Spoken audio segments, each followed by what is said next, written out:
नमस्कार, मैं डॉक्टर ज्योति कैला होम्योपैथी से। आपने कभी ऐसा महसूस किया है कि जब आपका जिस दिन स्टमक ख़राब हो, कोई स्टमक प्रॉब्लम हो, कोई डाइजेस्टिव प्रॉब्लम हो, उस दिन सारा मूड ख़राब हो जाता है, पूरा दिन इतना बेकार जाता है, ना किसी काम में कॉन्सेंट्रेट कर पाते हैं और ना ही कोई काम जो हाथ में लिया है उसे अच्छे से कर पाते हैं। तो अगर ये महसूस किया है तो ये साइंटिफिकली प्रूवन फैक्ट है कि जो हम अगर if we have a bad digestion then we can have a bad mood because there is a gut brain axis working in all of अस।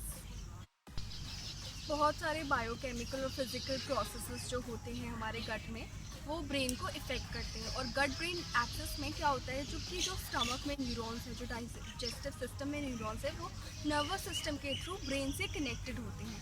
तो कुछ भी अगर डाइजेस्टिव सिस्टम में या कोई भी डाइजेस्टिव प्रोसेस में गड़बड़ होती है तो वो हमारे मूड को, हमारे ब्रेन को इफ़ेक्ट करता ही करता है। बहुत सारे लोगों में फूड का रोल भी डिस्कवर किया गया है कि कुछ खाने से एंजाइटी थोड़ी सी डिक्रीज़ हो जाती है, जैसे कि प्रोबायोटिक्स लेने से एक न्यूरोट्रांसमीटर जिसको गाबा कहते हैं उस वो प्रोड्यूस होता है और उससे एंजाइटी डिक्रीज़ हो जाती है। जो गट में रहने वाले माइक्रोब्स हैं, जीव हैं, वो ऐसे केमिकल्स प्रोड्यूस करते हैं जो ब्रेन को इफ़ेक्ट कर सकते हैं। आपकी गट की हेल्थ जो है आपकी बॉडी में होने वाली इन्फ्लेमेशन को भी इफ़ेक्ट कर सकती है। तो इसीलिए जो हम आज बात करने जा रहे हैं वो है common digestive problems of people. क्योंकि डाइजेस्टिव प्रॉब्लम्स अगर नहीं होंगी तो हम बहुत सारे जो है ब्रेन में होने वाली प्रॉब्लम्स को भी सेव कर सकते हैं। आप जब किसी क्रॉनिक डिजीज़ का भी ट्रीटमेंट के लिए जाते हैं जो ब्रेन से रिलेटेड ना भी हो, तो भी अगर आप जाते हैं तो आपकी डाइट का बहुत ज़्यादा ख्याल रखा जाता है और ये ख्याल रखा जाता है कि आपको डाइजेशन रिलेटेड कोई इशू ना डेवलप हो। जो मेडिसिन आपको दी जा रही हैं तो उसकी काउंटर दी जाएगी। इसीलिए डाइजेशन का ध्यान रखना बहुत ज़्यादा ज़रूरी है। प्रॉब्लम्स डिस्कस करने के बाद एज़ यूजुअल हम अपनी वीडियो के एंड में उनके सॉल्यूशंस भी डिस्कस करेंगे। तो सबसे जो पहली प्रॉब्लम हम जो डिस्कस करने जा रहे हैं वो बहुत कॉमन है। आई थिंक हर एक बंदे को या हर दूसरे बंदे को कभी ना कभी ये होती है, वो है गैस।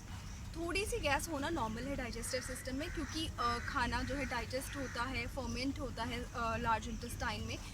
तो थोड़ी सी गैस होना नॉर्मल है और इसको एक्सपेल करने का बॉडी ने तरीका भी निकाल रखा है थ्रू फ्लेटस और थ्रू बर्पिंग। लेकिन प्रॉब्लम कब होती है, जब जितना एक्सपेल हो सकता है उससे ज़्यादा गैस फॉर्मेशन होने लग जाती है। या तो हम खाना सही तरीके से नहीं खा रहे होते, बहुत तेज़ से खा रहे होते, खड़े होके खा रहे होते, जल्दी में खा रहे होते, तो एयर बबल्स भी जाते हैं, एयर भी जाता है खाने के साथ। और लार्ज इंटेस्टाइन में अगर कार्बोहाइड्रेट्स की मात्रा ज़्यादा है और जो स्मॉल इंटेस्टाइन में डाइजेस्ट नहीं हो पाए हैं तो वो फर्मेंट होते हैं, तो वहाँ से भी गैस बनती है। तो ये गैस इतनी बन जाती है कि ट्रैप हो जाती है डाइजेस्टिव सिस्टम में और मूव नहीं कर पाती है। तो उससे क्या होगा, हमें पेन होता है, ब्लोटिंग हो जाती है और थोड़ा साइज ऑफ एब्डोमेन में डिफरेंस भी दिखता है। आप देखिएगा आपका जो नॉर्मल एब्डोमेन का साइज एंड शेप है उससे कितना डिफरेंट होता है जब आपको गैस की प्रॉब्लम होती है।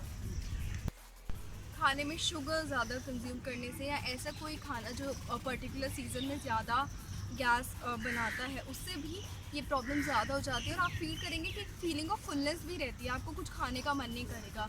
उसके बाद जैसे कि बहुत लोगों में मिल्क से प्रॉब्लम होती है, अगर फुल क्रीम मिल्क ज़्यादा अमाउंट में ले लेंगे या जिनको लैक्टोज इंटॉलरेंस है उनमें भी ये गैस की प्रॉब्लम हो जाती है दूध लेने पर।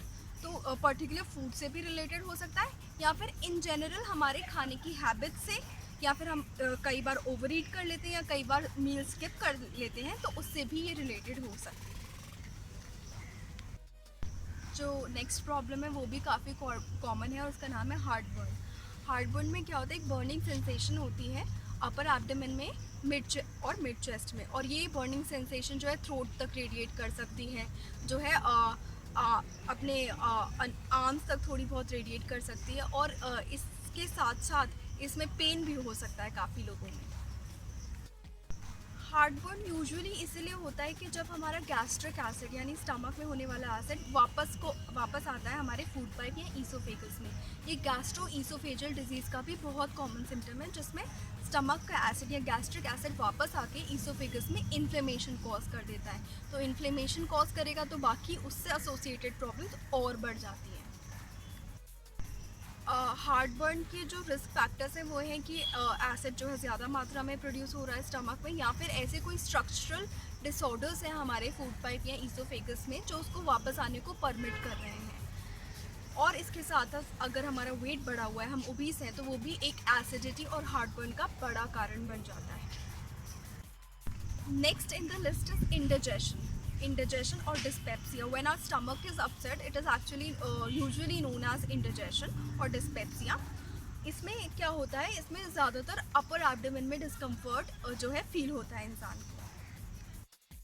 Indigestion is usually not a disease itself but may indicate N underlying disease. किसी अंडरलाइंग डिजीज़ की वजह से इंडिजेशन हो सकता है, और इंडिजेशन में ग्रुप ऑफ सिम्टम्स इंक्लूडेड होते हैं, जैसे कि आप थोड़ा सा खा रहे हो, उसी के बाद आपको ऐसा लगता है कि आपका पेट भर गया। अर्ली फुलनेस होता है डिस्पाइट ईटिंग अ लिटिल, और fullness that usually that last longer than the usual. मतलब आप अगर नॉर्मली खाना खाएंगे तो वो कम टाइम तक थोड़ा सा फुल रहेगा, लेकिन उतना ही खाना इंडिजेशन के वक्त खाएंगे तो आपको काफ़ी टाइम तक फुल रहेगा एब्डोमेन, और कुछ खाने का मन नहीं कर स्टमक फुल रहेगा और कुछ खाने का आपका मन नहीं करेगा। अपर एब्डोमिनल रीजन में थोड़ा सा माइल्ड टू सिवियर पेन हो सकता है, और साथ साथ सेंसेशन ऑफ हीट और बर्निंग भी हो सकते हैं इंडिजेशन के वक्त। ब्लोटिंग जो है ब्रेस्ट बोन के बीच में प्रेजेंट हो सकती है, नेवल पे प्रेजेंट हो सकती है, और एक अनयूजुअल सेंस ऑफ टाइटनेस होता है इन्हीं एरियाज में due to formation of gas. साथ साथ आपको नोजिया हो सकता है, ऐसा लग सकता है कि उल्टी करने का मन कर सकती है, एक्चुअल में वॉमिटिंग हो सकती है, साथ साथ में बेल्चिंग भी हो सकती है। अगली जो डाइजेस्टिव प्रॉब्लम है वो है constipation, and I think every second or third office goer who's especially doing a desk job has this problem due to changes in lifestyle. So constipation is generally described when stools are hard and infrequent and may also be painful, but these stools can also be soft and infrequent in constipation. Painful bowel movements तो होते ही हैं constipation में, लेकिन जो सफ़र कर रहा है उसको ये भी लग सकता है कि bowel movement has not been satisfactory, कि अभी मेरा मोशन पूरा हुआ नहीं है, ऐसा कॉन्स्टिपेटेड बंदे को लग सकता है। अब्डोमिनल पेन और ब्लोटिंग भी कॉन्स्टिपेशन में रहता ही है ज़्यादातर। जो अडल्ट्स में normal frequency of bowel movements है, it may vary from 3 per day to 3 पर वीक। किसी के लिए 3 पर डे इज़ नॉर्मल, किसी के लिए 3 पर वीक इज़ नॉर्मल। जो बेबीज़ में बाउल फ्रीक्वेंसी है वो है 3 to 4 times of passing stool per day. Children may pass stools for 2 to 3 times a day, and it may be completely normal for that particular child. Constipation का usual cause यही होता है, lack of exercise, lack of fluid, insufficient intake of fibre. इसके साथ साथ कोई ऐसी medicine जो आप ले रहे हैं उसकी वजह से भी कॉन्स्टिपेटेड आप रह सकते हैं, जैसे हाइपोथायरॉयडिज्म के लिए ली जाने वाली कन्वेंशनल मेडिसिन की वजह से भी कॉन्स्टिपेशन हो जाता है कई लोगों में। कई बारी कुछ ऐसी डिजीज़ेस बर्थ में प्रेजेंट होती है जिसकी वजह से चाइल्ड को हमेशा कॉन्स्टिपेशन रहता है, और कई बारी क्या होता है, laziness to go to the rest room, और फियर और shyness of using a public rest room, या फिर not adequate toilet training given to the children can also lead to constipation, और with holding the stool voluntarily for a long time can cause constipation. Next in the list is diarrhoea. When a person passes more than 3 liquid or watery stools in a day, it is known as diarrhea. Diarrhea may last for few days and it can cause dehydration, क्योंकि fluid loss diarrhea के वक्त बहुत ज़्यादा होता है, और लोग generally fluid intake अपना कम रखते हैं। स्पेसिफिकली जब कोई डिजीज़ होता है तब तो कुछ खाने पीने का मन नहीं करता, या कोई सिम्टम होता है डिजीज़ का तब भी प्रॉब्लम हो जाती है खाने पीने में, तो फ्लूइड इंटेक ऑलरेडी कम हो जाता है, इसीलिए स्पेसिफिकली बोला जाता है डायरिया के वक्त कि फ्लूइड इंटेक ठीक से रखें। तो अगर क्योंकि फ्लूइड लॉस होता है तो उसकी वजह से डिहाइड्रेशन भी हो सकता है। जो अक्यूट डायरिया होता है, यानी जो कम टाइम के लिए डायरिया होता है, वो चिल्ड्रन में ज़्यादातर वायरल इन्फेक्शंस की वजह से होता है, जैसे कि gastroenteritis due to rotavirus. Travellers में जो एक से दूसरी जगह जाते हैं उनमें जो डायरिया है, जो वो बैक्टीरियल इन्फेक्शंस की वजह से भी हो सकता है। कुछ लोगों में स्पेसिफिक फूड और स्पेसिफिक मेडिसिन भी डायरिया कॉज कर देती हैं। स्पेसिफिक फूड के एग्जांपल्स क्या क्या हो सकते हैं, जैसे कि कड़ी जो कि बेसन से बनाई जाती है, वो बहुत लोगों को सूट नहीं करती, उसकी वजह से उनको खाते ही डायरिया हो जाता है। या इसमें और भी एग्जांपल्स आप अपने स्पेसिफिक फूड के ले सकते हैं जिस फूड के बाद आपको तुरंत वॉशरूम जाना पड़ता हो। जो क्रॉनिक डायरिया होता है, यानी जो लंबे समय तक रहने वाला डायरिया है, वो जनरली किसी अंडरलाइंग मेडिकल कंडीशन की वजह से होता है, जैसे कि ulcerative colitis, bile acid malabsorption, Crohn's disease और irritable bowel syndrome. Next common digestive problem these days is peptic ulcer. So peptic ulcer is generally a break in the inner lining of stomach or the lower part of esophagus or the upper part of small intestine. So if there's a break in the lining of stomach, it is generally known as gastric ulcer. If there's a break in the upper part of small intestine, it is generally known as duodenal ulcer. Peptic ulcer की वजह से ज़्यादातर burning sensation रह सकती है, feeling of fullness रह सकती है और एसिडिटी रह सकती है, bloating, belching, intolerance to fatty food, heartburn, nausea, ये भी पेप्टिक अल्सर्स के सिम्टम्स हो सकते हैं. बहुत बारी ऐसा होता है कि जब पेप्टिक अल्सर लोगों को होता है तो उनमें कोई सिम्टम आता ही नहीं है. अगर टाइम पर पेप्टिक अल्सर्स का ट्रीटमेंट नहीं लिया गया और केयर नहीं की गई अपनी, तो इसमें वॉमिटिंग भी हो सकती है of blood which may be black in colour, and stools may also be tarry और black in colour as they may also contain blood. Troubled breathing, faintness, nausea, changes in appetite and unexplained weight loss. अचानक से wait गिर जाएगा और लोगों को reason भी नहीं पता चलेगा अगर पेप्टिक अल्सर्स टाइम पर डायग्नोज नहीं किए गए और टाइम पर दवाई नहीं ली गई तो. Smoking, alcohol, spicy food, untreated stress peptic ulcer के रिस्क को हमेशा बढ़ाता है. हेलिकोबैक्टर पाइलोरी नाम का एक बैक्टीरिया स्टमक की लाइनिंग में नॉर्मली रहता है, लेकिन ये भी पेप्टिक अल्सर कॉज कर सकता है कुछ लोगों में. और regular use of pain killers and regular use of conventional NSAIDs वो भी पेप्टिक अल्सर्स को इनिशिएट कर सकते हैं.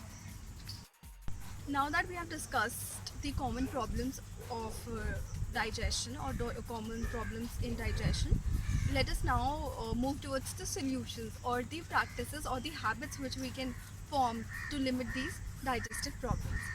First is you should always limit the use of carbonated beverages, excessive fiber supplements and sugar substitutes. अब आप बोलोगे fibre तो अच्छा होता है, उससे कॉन्स्टिपेशन नहीं होता, लेकिन कुछ लोगों में जैसे IBS में उनको डायरिया की टेंडेंसी ज़्यादा होती है, या नॉर्मल लोगों में भी अगर बहुत ज़्यादा फाइबर ले लेंगे तो उससे डायरिया होगा. तो everything is good but in adequate and limited amounts. भी हमारी सेकेंड टिप भी हमारी यही है कि everything is good in adequate amounts. जैसे कि आपको कोई भी ऐसा खाना बहुत ज़्यादा ओवर ईट नहीं करना है जिससे आपको प्रॉब्लम हो सकती है, अनटिल एंड अनलेस आपको एडवाइस किया गया है या तो किसी डाइटिशियन के द्वारा या किसी डॉक्टर के द्वारा कोई स्पेसिफिक फूड ज़्यादा लेने को. जैसे कि IBS में जो मैंने आपको एग्जांपल दिया था, अगर कॉन्स्टिपेशन की साइड ज़्यादा है और अगर आप फाइबर बिल्कुल अवॉइड करेंगे या फिर ऐसे फूड्स ज़्यादा खाएंगे जिनसे कॉन्स्टिपेशन बढ़ती है, जैसे कि specific food materials such as rajma, अगर आप ज़्यादा खाएंगे तो उससे आपको गैस, ब्लोटिंग और साथ साथ कॉन्स्टिपेशन भी बढ़ेगी. तो you should eat everything if you have no disease but in adequate amounts. एक जो सबसे बड़ी प्रॉब्लम है कि हम एकदम तेज़ी में खाना खाते हैं, या तो हमें ऑफिस के लिए लेट हो रहा होता है या फिर हमारी आदत ही बन जाती है कि कहीं बैठे तो जल्दी जल्दी खाना खा के फिनिश कीजिए. Stop this habit right now. थोड़ा सा खाइए लेकिन बैठ के खाइए और उसको प्रॉपरली च्यू करके खाइए. बहुत सारे टेक्स्ट में ऐसा दिया गया है कि एक बाइट को आपको 32 टाइम्स च्यू करना होता है. I know that sounds very large a number, but जब आप उसको प्रैक्टिस में लाते हैं तो आपको धीरे धीरे खाने की और ढंग से च्यू करने की आदत पड़ जाती है, जिससे आप बहुत सारी प्रॉब्लम जैसे कि गैस को काफ़ी कंट्रोल में कर सकते हैं. किसी भी प्रॉब्लम से फाइट करने के लिए स्पेसिफिकली जो डाइजेस्टिव सिस्टम की हो, the intake of fluid shell never be under estimated. अगर आपको पानी पीने की आदत नहीं है या प्यास नहीं लगती है तो follow the water bottle rule. Water bottle rule क्या है? Carry your water bottle everywhere you go. Like I carried it here also when I am shooting this video, क्योंकि बीच में प्यास लगेगी बोलते बोलते तो मैं पी लूँगी, या फिर मुझे मेरे सामने ये रखी रहेगी, मेरे ऑफिस टेबल पे ये रखी रहेगी, मेरे क्लिनिक टेबल पे ये रखी रहेगी, तो 15-20 मिनट बाद इंसान का ध्यान जाता है ये तो प्यास नहीं भी लगती है तो 1-2 सिप्स इंसान वैसे ही पी लेता है. तो if you follow this water bottle rule, carry it everywhere you go, whether you are travelling in a bus, या आप गाड़ी से जा रहे हैं, आप किसी भी चीज़ से जा रहे हैं, जहाँ भी जा रहे हैं, या 1 घंटे का ट्रैवल करके अपने किसी रिलेटिव के यहाँ ही जा रहे हैं, carry this water bottle along with you so that you remember that you have to drink water after every 15 to 20 minutes, चाहे 2-3 से पी लें. इससे आप अपना फ्लूइड इंटेक काफ़ी बढ़ा पाएंगे. और फ्लूइड इंटेक स्पेसिफिकली कॉन्स्टिपेशन में तो ज़रूरी है, ये डायरिया में और भी ज़्यादा ज़रूरी हो जाता है. क्यों? क्योंकि आपको डिहाइड्रेशन भी अवॉइड करना है. एडिक्शंस है वो आपको अवॉइड करने हैं, जैसे कि एक्सेसिव स्मोकिंग अवॉइड करनी है, एक्सेसिव अल्कोहल अवॉइड करनी है, एक्सेसिव टी भी अवॉइड करनी है, एक्सेसिव कॉफ़ी भी अवॉइड करनी है. You know T is a little sad thing, but आपको ये सारी चीज़ें अवॉइड करनी है ताकि आप डाइजेस्टिव प्रॉब्लम्स को मिनिमाइज़ कर सकें. Stop being lazy. I know आप कहेंगे बहुत काम करते हैं, ऑफिस जाते हैं, सर दर्द हो जाता है, टाइम नहीं मिलता, इतनी थकान हो जाती है, but try exercising at least for 15 to 20 minutes a day. एक तो ये आपकी थकान होने की प्रॉब्लम को भी दूर करेगी, साथ साथ आपके डाइजेस्टिव सिस्टम को भी इम्प्रूव करेगी, तो डाइजेस्टिव प्रॉब्लम्स होने के चांसेस और भी कम हो जाएंगे. Avoid excessive intake of antibiotics, pain killers और conventional over the counter medicine specifically, because they may be the reason of your for your digestive problems. हमें रियलाइज़ नहीं होता है, लेकिन हम ऐसी ओवर द काउंटर मेडिसिन ले लेके अपने डाइजेस्टिव सिस्टम को और ख़राब कर लेते हैं.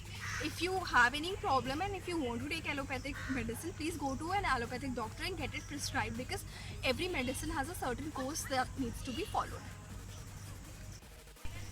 एंड अगर आपको कोई डाइजेस्टिव प्रॉब्लम है तो the best is to take a good homeopathic treatment which has been prescribed to you by a good homeopathic doctor, because ये आपकी past history, आपकी present history, आपका intake of medicines, आपकी family history, कोई भी emotional stress और बाकी कोई भी प्रॉब्लम को कंसिडर करते हुए आपको मेडिसिन दी जाएंगी. आपकी जो स्पेसिफिक फूड चॉइसेस हैं, आपको जिस चीज़ से इंटॉलरेंस है, आपको जिस चीज़ से अवर्जन है, यानी जो आपको पसंद नहीं है, आपका स्लीप पैटर्न क्या है, ये सब ध्यान में रखते हुए, लाइक्स डिसलाइक्स को ध्यान में रखते हुए आपको दवाई प्रिस्क्राइब की जाएगी. Again, do not self-prescribe, do not self-diagnose, go to a homeopathic doctor and get your medicines prescribed to feel the long-lasting relief in your digestive problems. Thank you so much for watching this video, and please share it with people who need it, and please do share your views in the comment section and subscribe to the channel if you haven't subscribed yet. And yes, stay safe, stay home if possible, and keep working hard. Thank you.